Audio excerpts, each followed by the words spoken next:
In my previous video, we talked about how to identify a depressed individual or the clinical features in a depressed individual. And in this video, we shall be talking about what are those causes of depression. And now, before we get there, welcome back to my channel. This is Besh and I'm very glad to be with you here.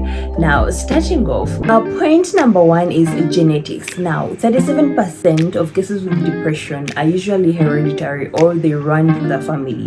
This means that if your father or your mother has had depression, you as a child, you are at a very high risk of developing depression too. In case your grandmother or your grandfather had depression, meaning one of the close relatives in terms of lineage, they're also at a very high risk of developing depression.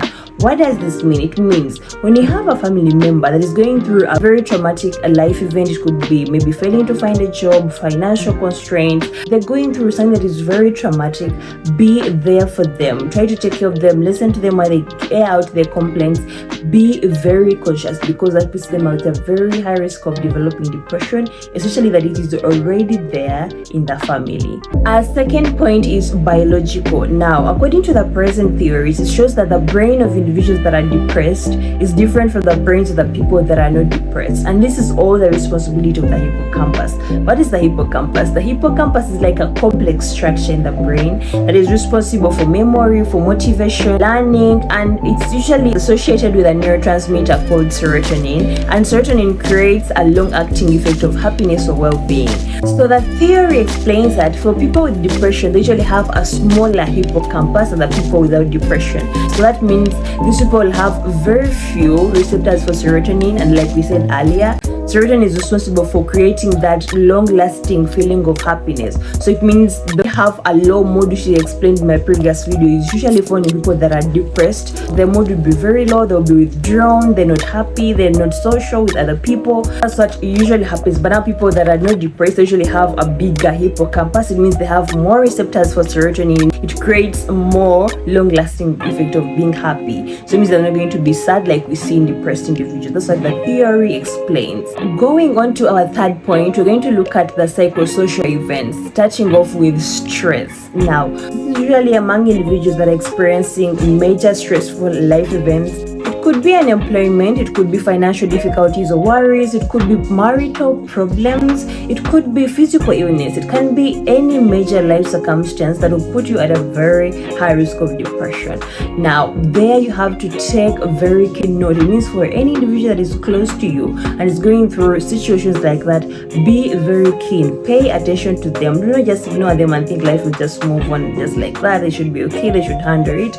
Some of those things can lead you into thinking so much about a situation, blaming yourself for certain situations, thinking you're no longer worthy of living. People end up taking their lives. So in case you have an individual going through things that are related or in that direction, please pay attention to them, look out for them, listen to them. And still under psychosocial factors, you have a certain thinking patterns that will get you into depression. And one of those is overstressing about the negatives. Let me give you an example. Someone can have an event, for example, a wedding, and the wedding was good, it was fun, everything was nice, but there is this one thing that happened that an individual decides to focus on. They will talk about it or think about it for 1 week, 2 weeks, a month. They decide not to focus on what the fun part was or how good the event was, but they decide to think and talk about this one thing they feel like was not perfect to them. Now, thinking patterns like that, they can get you into depression. It may not just be an event, it could be maybe you're pursuing school and maybe you got a retake one time and it's one thing you focus on from first year to second year to third year. It could get you into depression. So learn to be grateful for certain moments and learn to put your mind to focus on the good thing other than the negative part. Also, some individuals usually love to take responsibility for the bad events over the good events. So for example, something can happen, maybe you're involved in arranging for something and you've done all this work, but there is one mistake that you did. Maybe you broke something along the way. And regardless of how much work you put in, regardless of everything, maybe people appreciate it.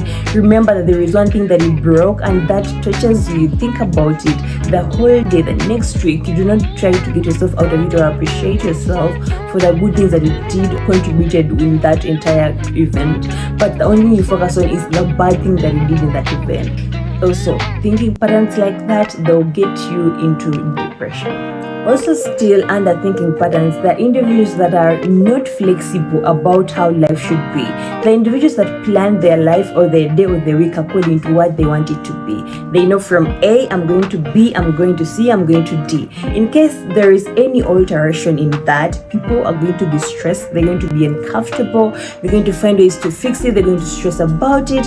Individuals like that are at a very high risk of developing depression. So while you are trying to align how your life should be or how your future should be or how you want your things to go, leave some gaps so that in case something does not work out, at least you do not get into so many thoughts, you do not stress so much about it that gets you to fail to actually progress and do something else or figure out another way how to do things.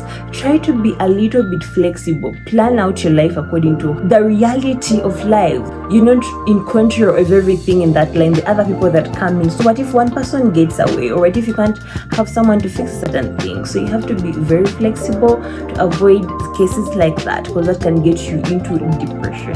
The other point is a sense of failure. People who stake their happiness on achieving certain goals. I want to get A's in my papers. I want to get a certain job. I should get certain profits in my business. I should be able to find a life partner at this age and that age. After this and this, I should achieve this.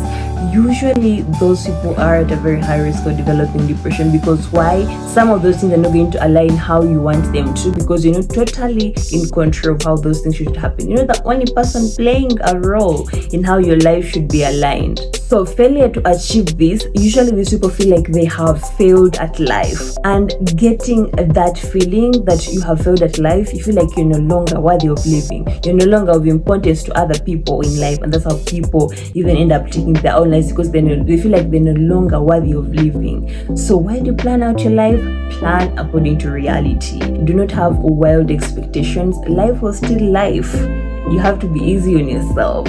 Even if you have to time certain things, put at least a time limit that you can still flex in between there. Do not be like it's going to be a week. At least put like a week and some days, like a month and some days. That you do not be so hard on yourself as well as you're working hard, but don't be too hard on yourself, because if those things do not happen and you get into depression, there is so much that's not going to be accomplished while you're trying to get out of that, or while you're still dealing with depression.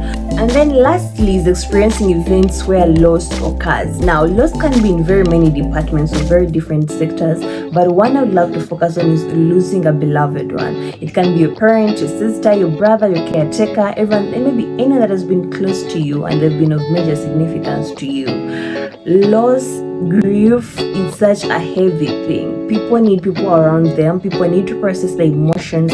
People need support, emotional support. Be there for people that have lost someone. Knowing that you have lost someone, you never see them, you never talk to them, you never have access to them. It's not a simple emotion to process. So in case you have an individual that is close to you, even if they do not express it to you, try to be there for them in ways you best know how to. Don't just neglect them and think they're strong enough, they're going to handle it. At least just say hi, just check in once in a while just to make sure they are okay, or they're processing the right way, not the wrong way. Otherwise, that's all I had for you. Hope to see you in the next video. Don't forget to share, comment, and subscribe. Otherwise, bye.